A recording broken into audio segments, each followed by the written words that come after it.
फिर तो आप मुबारक के मुस्तहिक हैं। अगर सब चीज़ें ठीक हो गई हैं, जनाब कमाल हो गया, मईशत सही संप पे चल भी पड़ी और हमें पता भी ना लगा। और हमें से मुराद मैं और आप यानी आम लोग, अवाम, इस तक के मैं कहूँगा कि अपर मिडिल क्लास तक उसको मालूम ही नहीं चला, लेकिन मईशत सही संप में आ गई। मुझे एक चीज़ याद आई, एक वजीर मौसूफ थे, उनसे पूछा गया मईशत बड़ी ख़राब है। उन्होंने कहा कैसी बातें कर रहे हैं, कल रात मैं 5 स्टार रेस्टोरेंट में गया और मुझे 1 घंटा इंतज़ार करना पड़ा, फिर उसके बाद सीट मिली। ये जो अपने आप को खला में रखने वाली कैफियत है, इसको ज़रा बदलना पड़ेगा।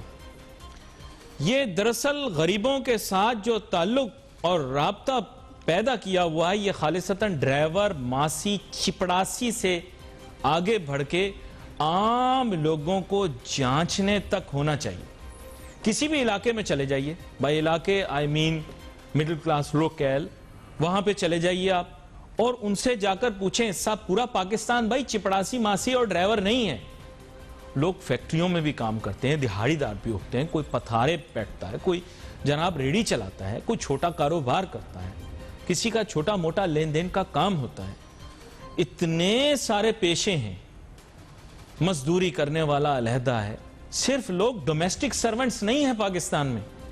डोमेस्टिक सर्वेंट्स के प्रॉब्लम्स यानी घरेलू मुलाजमीन के प्रॉब्लम से गरीबों के प्रॉब्लम्स आपको समझ में नहीं आएंगे। ये जो एलिटिस्ट माइंडसेट है, इसको चेंज करने की जरूरत है। ये जो गाड़ी के काले शीशे में से एयर कंडीशन ऑन करके बाहर देखने वाली रिवायत है, इसको बदलना पड़ेगा। लेकिन फिर भी अगर आप कहते हैं मीडिया तो झूठा ठहरा ना आपकी नजर में, मैं ये नहीं कहता, आपकी नजर में ये हुआ कि मीडिया झूठा ठहरा। किन की नजर में? वो लोग जो कि अहले इक्तदार होते हैं, अहम मनसब पे बैठे होते हैं, उनको जरा भी इशारा करके बताया जाए कि फला ऐब है, फला गलती है, तो फौरन कह देते हैं ना भाई ना, ये आदमी किसी बुग़्ज़ की वजह से, किसी दुश्मनी की वजह से, किसी और वजह से हमारे खिलाफ बात कर रहा है। भाई खिलाफ हर शख्स बात नहीं कर रहा होता। मैं आपको खुद बताऊं, बेऐब सिर्फ मेरे रब की ज़ात है, उसके अलावा कोई ऐसा नहीं है कि जिसकी ज़ात में ऐब ना हो। सिर्फ बेऐब, ऐब जो है सिर्फ बेऐब मेरे रब की ज़ात है। तो आप में ऐब हो सकते हैं, गलतियां हो सकती हैं, इसको एक्नॉलेज करने में क्या बुराई है? अगर इंसान अपनी इस्लाह कर ले तो आधा मसला उसी टाइम सॉल्व हो जाता है, और आधा मसला उस टाइम सॉल्व होता है जब ये मान जाए कि मैं गलत हूं। ऐब की इस्लाह की भी नहीं अभी सिर्फ। Half the problem is solved when you acknowledge the fact that you have made a mistake. If you go through with a mistake, you are not doing the right thing. दो गलतियां करना चीज को दुरुस्त सिमत में ले जाना नहीं होता। अंग्रेजी की कहावत है, उसको उर्दू में मैंने आपके सामने पेश की। डॉक्टर शाहिद हसन सिद्दीकी साहब मारूफ मईशत दान भी हैं, और ब्रेक से जब वापस आऊंगा तो इनसे मैं बात करूंगा और इनसे जानने की कोशिश करूंगा और थोड़ी बहस करूंगा। उसकी वजह यह है कि मैं इनको उस्ताद जरूर मानता हूं अपना, लेकिन मैं अपनी एक राय भी रखता हूं और राय का इजहार भी कभी कभार कर देता हूं, नहीं करनी चाहिए। उसकी वजह यह है कि अरस्तु, सुकरात, अफलातून, ये इस ऑर्डर में तो नहीं है, लेकिन इनका भी उस्ताद शागिर्द का ही रिश्ता था। लेकिन बात यह है कि ख्यालात, नजरियात और जायजे फर्क थे। तो ब्रेक के बाद वापस आते हैं, फिर अपने फाजिल मेहमान से बात करेंगे। Let's take a short break.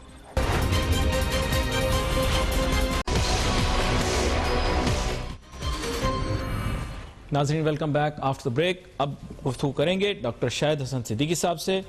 Doctor साहब वेलकम करता हूं आपको शो में। बहुत शुक्रिया। डॉक्टर शाहिद हसन सिद्दीकी साहब, दिल तो चाहता है कभी कभार कि आपके साथ किसी न किसी माशूम मौजू के ऊपर बहस करूं, लेकिन तकरीबन जो जाविया आपका है वही जाविया मेरा भी है, क्योंकि अवाम भी जो प्रोग्राम देखती है, आपकी गुफ्तगू सुनती है, आप क्योंकि गुफ्तगू के साथ शुमारियात भी पेश करते हैं, तो फिर बहस करने के लिए हमारे पास गुंजाइश बहुत कम होती है। आपके सामने एक बात रखता हूँ, रोज़ हम देखते हैं कि कोई ना कोई अच्छी खबर आ जाती है। अब नई जो मुझे शोबा तहकीक ने बताई कि ये बात गर्दिश में है कि मईशत बिल्कुल सही समत में आ गई है। चले, मैंने और आपने माजी में कारकर्दगी के मुतालिक तो बहुत बात कर ली, लेकिन अब ये जो बात कर रहे हैं कि हमने समत सही कर दी, तो ये तो मुबारकबाद के मुस्तहिक हैं। आप इसके ऊपर भी एक तज़किया पेश करें। बहुत शुक्रिया आपका। मैं आपसे एक बात अर्ज करना चाहता हूँ कि मईशत की सिम दुरुस्त है, तो अगर जो मेरे पास आज़ाद-ओ-शुमार स्टेट बैंक के हैं और जो मिनिस्ट्री ऑफ फाइनेंस के हैं, उसके मुताबिक हमारी ग्रोथ रेट मईशत की शरह नमू उससे बहुत कम है जो इस हुकूमत को विरसे में मिली थी 2018 में। इसमें तो कोई दो राय नहीं है, इसमें भी कोई दो राय नहीं है। स्टेट बैंक और मिनिस्ट्री ऑफ फाइनेंस के मुताबिक कि जो अफरात ज़र की शरह इनको विरसे में मिली थी 4.67, अब वो 9% पर पहुंच गई है, यानी दुगनी हो गई जी। इसमें भी कोई दो राय नहीं है कि बैरूनी सरमायाकारी मजमूई 18 में, माली साल 18 में पिछली हुकूमत के दौर में 5 अरब डॉलर आई थी, और ये 2 साल इस हुकूमत के हैं उसमें सिर्फ 2 अरब डॉलर आई है। बरामदात 2018 से आज भी कम है, टैक्स जीडीपी रेशो आज भी गिर गया है, बजट खसारा हमारा बढ़ गया है, और ये बात बिल्कुल वाज़ेह नजर आ रही है कि जब इस हुकूमत का 5 साल मुकम्मल होंगे तो इनके दौर की जो औसत ग्रोथ रेट शरह नमू मईशत की होगी उससे बहुत कम होगी जो इनको विरसे में मिली थी। ये बात भी अब वाज़ेह हो गई है कि जो अफरात-ए-ज़र की शरह इनको विरसे में मिली थी, इनके 5 साल दौर में औसत उससे कहीं ज्यादा होगी, जिसका मतलब यह कि आवाम के ऊपर बोझ पड़ेगा, वो कुचले जाएंगे। ये बात भी अब वाज़ेह हो गई है कि जो शुरू में कह रहे थे कि IMF का प्रोग्राम हमारा आखिरी प्रोग्राम होगा, अब ये बात वाज़ेह हो गई है कि आइंदा भी हम IMF के पास जाएंगे। अच्छा, नहीं, ये बात जो गर्दिश में है अभी कि हम IMF के पास जाने की टाइमिंग सही नहीं थी, वो भी बात आजकल काफी गुफ्तगू में आई। इससे कबल के आगे हम बढ़े, जरा इसको क्लैरिफाई कर दें। ये जो अब एक बात गर्दिश में अब एक और आई है कि जनाब IMF के पास जाने की हमारी टाइमिंग ठीक नहीं थी। नहीं, वो तो अब इससे आगे बात चली गई। जी जी। वज़ीर आज़म साहब ने जो अभी लेटेस्ट कहा है, अब उन्होंने सही बात की है। उन्होंने ये कहा कि ये हमारी गलती थी कि हम IMF के पास लेट गए। उन्होंने मान लिया है, गलती का लफ्ज़ इस्तेमाल किया है। उन्होंने और भी गलतियां मानी हैं, मगर एक गलती तो ये मान ली। नहीं सर, वो मंशूर वाली बात आ गई जो बात आपने एक दफा पहले कही थी। जी मैं वो इन्होंने कहा था हम IMF के पास जाएंगे ही नहीं, तो जल्दी या देर की या ताखीर की तो बात ही नहीं थी ना। नहीं, उनका कहना ये था कि जब उनको हुकूमत मिली जी, और जो इसरार उनको खुले बकौल उनके कि मईशत उससे ज्यादा खराब है जो हम समझे थे, अब उन्होंने जो अल्फाज इस्तेमाल किए वो मुख्तलिफ हैं। वो ये कहते हैं हमें फौरन चला जाना चाहिए था IMF के पास, जो मैं आपको उस वक्त से कह रहा हूँ। हमने ताखीर करके गलती की, ये उनके अल्फाज हैं प्राइम मिनिस्टर साहब। वो कहते हैं हमें पहले जाना चाहिए था, हम देर से गए। जी जी। अब मैं ये अर्ज करना चाह रहा हूँ कि आप देर से तो जरूर गए हैं, मगर आपने जब गए तो आपने उससे चंद दिन पहले अपनी मुज़ाकरात की टीम भी बदल दी, यानी स्टेट बैंक का गवर्नर भी बदल दिया, फाइनेंस का जो मुशीर या मिनिस्टर था वो भी आपने बदल दिया। उन्होंने जो कारनामे करके जो शराइत तय की वो ऐसी थी कि फरवरी 2020 में प्रोग्राम ही मुअत्तल हो गया, क्योंकि वो काबिल अमल ही नहीं थी। तो दूसरी गलती ये थी कि आपने टीम बदली, वो बदले जो लोग पाकिस्तान में थे ही नहीं कुछ अर्से पहले तक, और उन्होंने जो कुछ किया उससे शायद न्यू ग्रेड गेम के जो अमेरिका के मकासद हैं वो तो हासिल हो गए, लेकिन पाकिस्तान की मईशत पर बहुत बुरा असर पड़ा। मगर मैं 2 बातें अगर आपको बता दूं जिससे मईशत को 6000 अरब रुपए का नुकसान इस हुकूमत के दौर में पहुंचा है, गलत फैसलों से, गलतियों से। पहली चीज ये है कि आपके इल्म में भी है कि जब ये हुकूमत आई थी तो 7.5% का हमारा डिस्काउंट रेट था। जिस तेज रफ्तारी से इन्होंने कम किया वो 13 बढ़ाया, वो 13.25 पे ले गए। इस तेज रफ्तारी से बढ़ाने का क्या जवाब था, कोई मुझे बता तो दे। दूसरी जो बड़ी तबाही की कि जिस दिन इमरान खान साहब ने हलफ उठाया, हमारा रुपया 124 रुपए जो है वो 20 पैसे का था, अब वो चंद महीने के अंदर उसको आप 166 रुपए पे ले गए। इन 2 गलत फैसलों से क्यों किए, इस पर कोई तहकीकात कर लें। नैब तो नहीं करेगा, मगर किसी को तहकीकात तब तो होंगी नहीं जब तक कि हुकूमत में है, लेकिन लेकिन बाद में भी टेक्निकल चीजें नैब वाले समझेंगे भी नहीं। 6000 अरब रुपए का नुकसान झटका लगा है इन 2 गलत फैसलों से कि हमने क्यों इतना शरह सूद जो है वो गिराई पहले, और रुपए की कदर को इतना क्यों गिराया। मगर जो चीज मैं आपसे अर्ज करना चाह रहा हूं, ये भी उन्होंने मान लिया कि जी हमने तो कहा था कि वो पब्लिक सेक्टर के जो लॉसेज हैं उसको हम करेंगे। उन्होंने तो कुछ भी नहीं किया, 2 साल गुजर गए, अभी तक एक कदम भी नहीं उठाया। नहीं फिर उन्होंने ये भी कहा, भी इमरान खान साहब ने बड़ी अच्छी बातें की हैं, हम उनकी वो बातें नहीं बताते। उन्होंने दूसरी ये कही है कि हमारी तवानाई के नर्ख इतने ज्यादा हैं कि उसकी वजह से मईशत खराब हो रही है।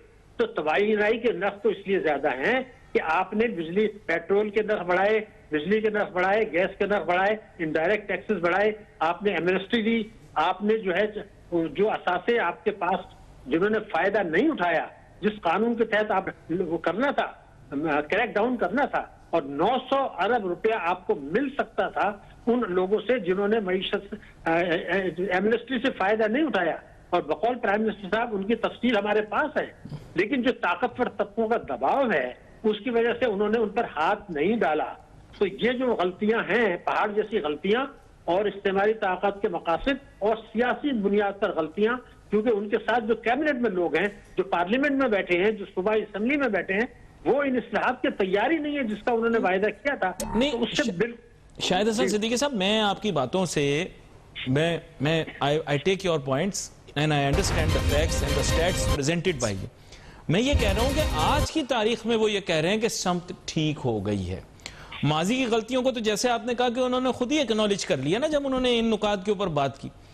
आज जो मुबारक हम दे रहे हैं या मुबारकबाद हमसे वसूल की जा रही है, वो इस बात की जा रही है कि अब सही समत में आ गई है, पहले की छोड़ दें। जी, ये कहना है। नहीं, ये जो सही सिमत वाली बात की है, उसके बाद उन्होंने ये गलती मानी है कि हमने IMF के पास जाने में बिल्कुल सही कह रहे हैं। दूसरी बात जो है ये थी कि जो सिम दुरुस्त होती है तो क्या आपका ग्रोथ रेट बढ़ेगा, जो आपको व्यवसाय में मिला था? क्या आपका टैक्स GDP रेशो बढ़ेगा?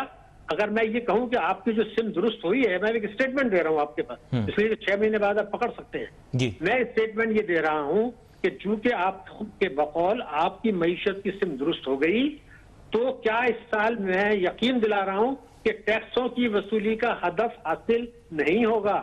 तो बुनियादी चीज तो यही है।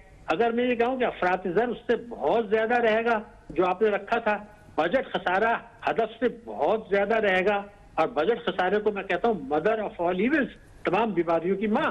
तो जब टैक्स की वसूली भी नहीं हो रही, बजट खसारा भी बढ़ रहा है, अफरात-ए-ज़र भी ज्यादा है, मईशत की शरह नमू भी सुस्त है, और आप उन पर जो है हाथ भी नहीं डाल रहे जिनके पास आपके पास असासे हैं, बैरूनी सरमायाकारी आ नहीं रही है, तो फिर सवाल ये पैदा होता है IMF का प्रोग्राम आपके पास सस्पेंडेड है, मुअत्तल है, और वो अभी तो आपको जब शुरू करेंगे तो वो अपनी शराइत लेके आएंगे, तो आपको बहुत कुछ करना पड़ेगा।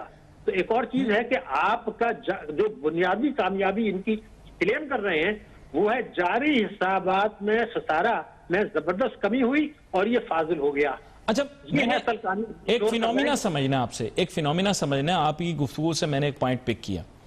आपने कहा कि माशी अहदाफ जो हैं, बिलखुसूस शरह नमू की जो आपने बात की, ये तवक्कुआत से कम रहेगा, या ये एक बहुत सारे लोगों ने तो मनफी प्रेडिक्शन की थी, लेकिन अब जो है वो कुछ डेसिमल पॉइंट्स में गवर्नमेंट की शायद प्रेडिक्शन थोड़ी सी ज्यादा है। ताहम इस बारे में आप वजाहत से कह चुके हैं, बता चुके हैं कि ये कम रहेगी।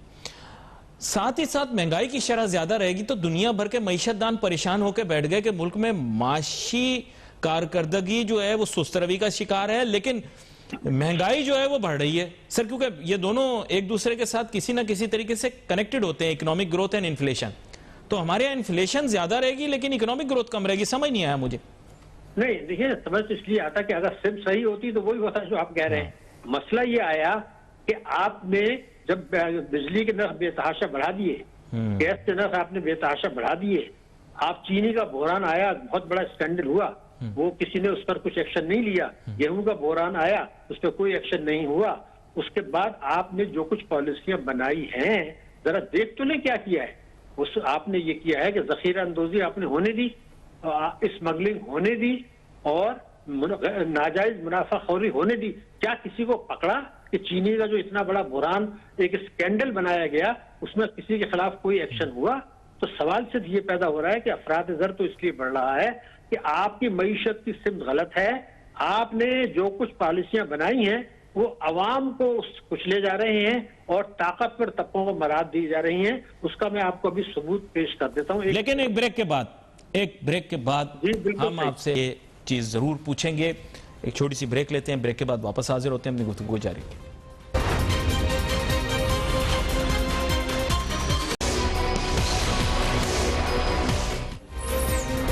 मैं कोशिश तो पूरी करता हूं कि जो भी हुकूमत वक्त हो उसकी जो गलत पॉलिसियां हों उनकी निशानदही भी की जाए, उसकी इस्लाह भी की जाए। चंद साल पहले तक, चंद माह पहले तक जो भी हुकूमत वक्त है वो ये दावे कर रही थी कि जो पॉलिसी हम फॉलो कर रहे हैं ये सही है, आप लोग इसकी हिमायत करें। आज खुद ही अपनी पॉलिसियों की तनकीद करके उनकी इस्लाह करने की बात हो रही। जब हम करते थे तो हम बुरे थे, जब खुद करें तो ठीक।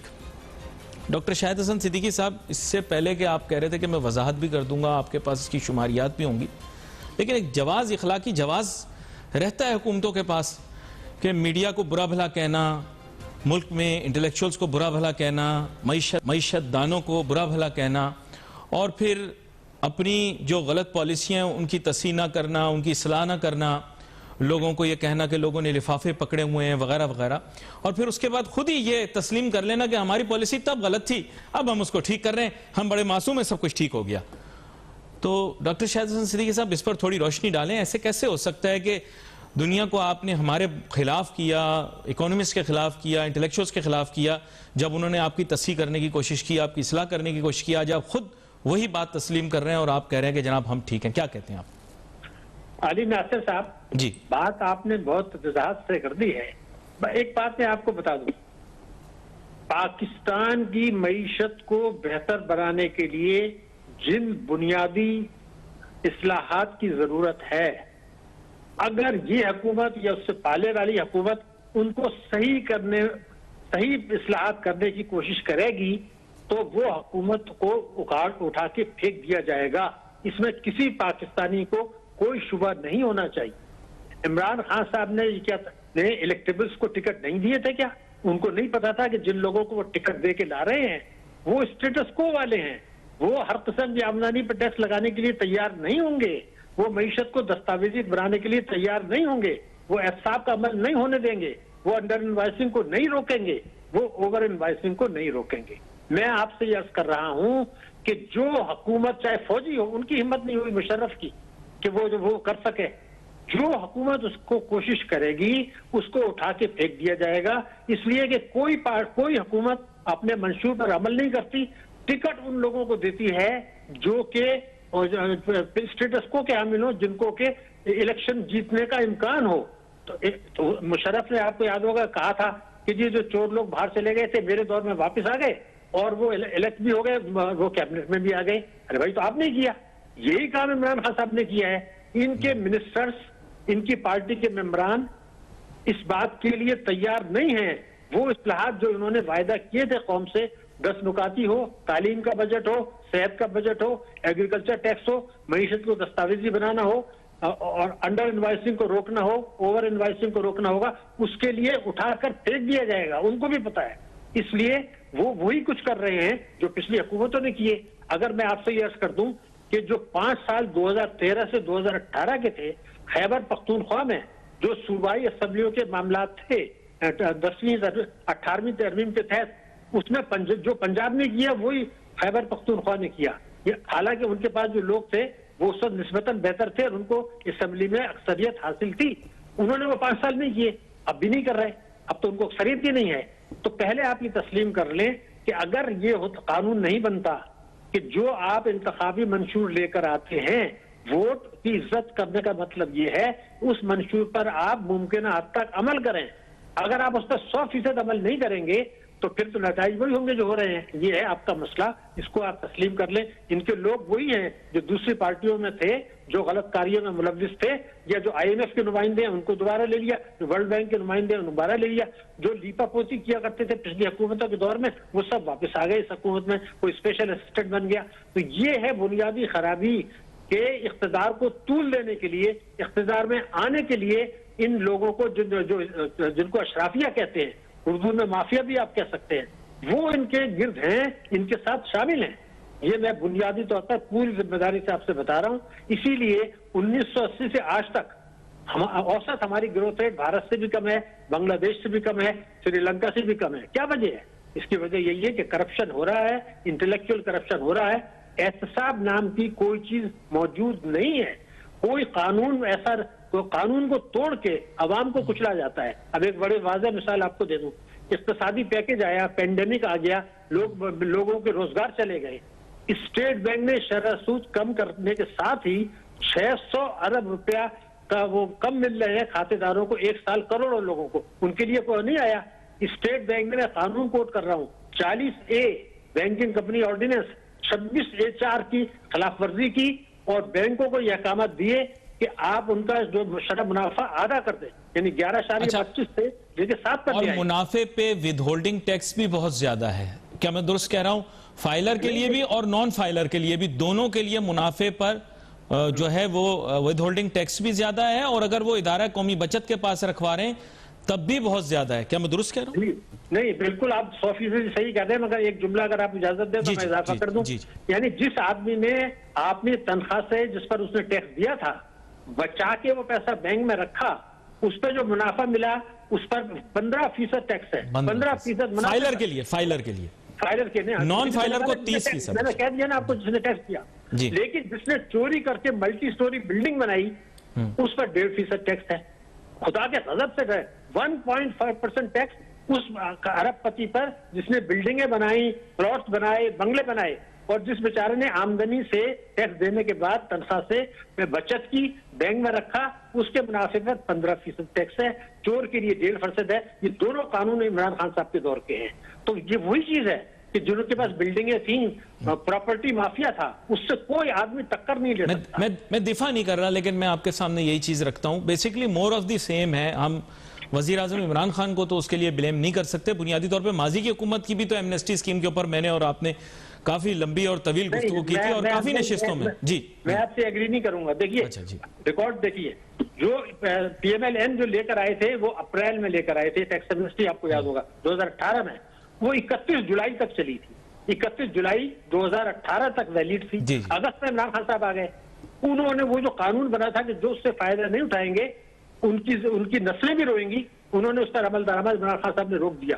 PMLN ने तो ये कह सकती है कि हमारी टैक्स एमनेस्टी तो जुलाई 18 में थी, हम तो अप्रैल में चले गए थे, तो जो हुकूमत आई थी उसका फर्ज था, तो उन्होंने उसका अमल दरामद रुकवाया और एक और टैक्स एमनेस्टी स्कीम लेकर आ गए जो तहरीक इंसाफ वाले, और जिन्होंने उससे फायदा नहीं उठाया उस पर भी एक्शन नहीं हुआ। उसके बाद कंस्ट्रक्शन सेक्टर के लिए एक अलग लेकर आ गए कि जी अभी भी चोरी का पैसा वहां लगाएं। तो कब तक आप चोरी के पैसे को बिजनेस करेंगे? खुदा के गजब से डरें। बुनियादी चीज ये है, तीनों पार्टियां एक ही हैं, ये मैं आपको बता रहा हूं। लेकिन डॉक्टर शाहिद हसन सिद्दीकी साहब, मैं इस चीज के ऊपर आपके साथ जुज़वी तौर पर इत्तेफाक करते हुए अगली नशिस्त के लिए आज से ही मौजू आपको दे देता हूं। बात यह है कि अगर ये कुव्वतें जो हमारे मुल्क के अंदर, दुनियावी कुव्वतें हमारे मुल्क के अंदर हकीकी तब्दीली नहीं लाने देंगे मईशत के अंदर, तो फिर क्या होगा? इसके ऊपर हमने बात करनी होगी। तक ये माशी इस्तेहसाल और एक्सप्लॉयटेटिव सिस्टम हमारे मुल्क के अंदर चलता रहेगा। आगे आने वाले दिनों के अंदर इस मौजू पर बात करेंगे, लेकिन मैं चाहूँगा दिल से कि इस प्रोग्राम को देखें वो लोग जो इस्लामाबाद के करीब एक और शहर भी है, वहाँ पर भी दुनियावी तौर पर हमारे मुल्क में फैसला साजी होती है, वो लोग भी इस प्रोग्राम को देखें, नोट्स लें और मुल्क की जो पॉलिसियाँ बनाने वाले हैं उनके साथ मिलकर बैठें और कोशिश करें कि इस मुल्क को एक्सप्लॉयटेटिव निज़ाम के चुंगल से निकालें। यहाँ पर नाजरीन हमारे प्रोग्राम का ख़त्म हुआ। चाहते हैं wait for your message on Facebook. अल्लाह हाफ़िज़।